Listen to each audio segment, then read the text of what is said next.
What if I told you the biggest conspiracy in history isn't aliens, governments, or banks? It's the reason you wake up tired, doubt yourself, and apologize for simply existing. What if the real Matrix isn't the world, but the story you think you're living? Let's rewind the cosmic Netflix episode that started this mess. Once upon a time, and I'm not making this up, the Nakamati receipts exist.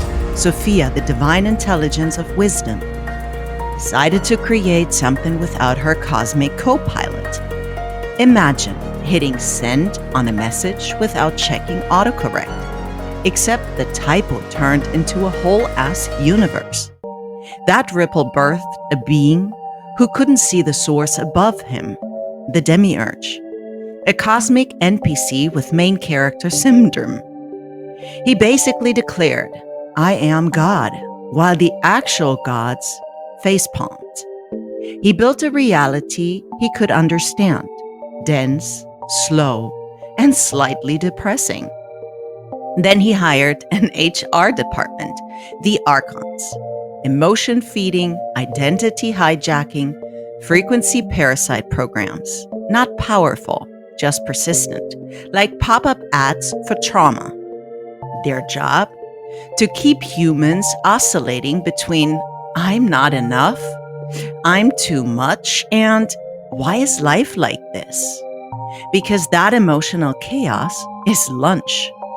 Welcome to the Lush economy, a global buffet where your fear is the main course, your shame is dessert, your self-doubt is the cocktail, and all of it feeds a system that only works when you forget who you are.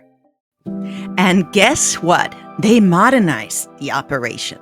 Instead of stone tablets and priests, they gave you scrolling, bills, comparison, algorithms, toxic productivity, expert opinions about your value. Be realistic. And schools that never once asked, "What's your soul here to do?"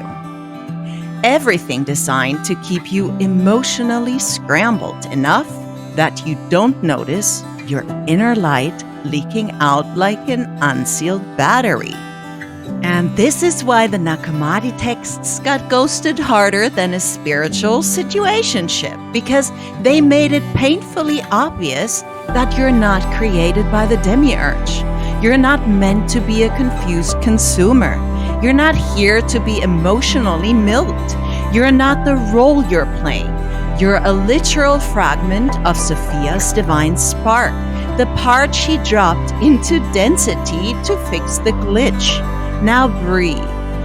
Because here comes the identity crisis on a gold platter.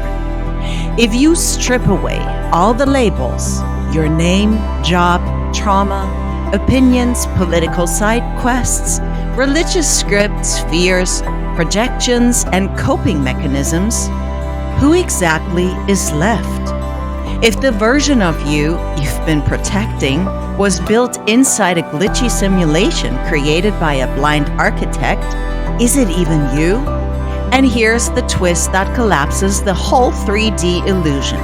The Archons don't feed on your pain. They feed on your unexamined pain, your autopilot, your emotional reactivity, your identity attachments, your unhealed patterns, your unconscious loops. But the moment you start questioning genuinely, deeply, fearlessly, the harvest ends. The script breaks. The parasite programs lose connection. The simulation starts glitching, and the human inside the costume finally wakes up.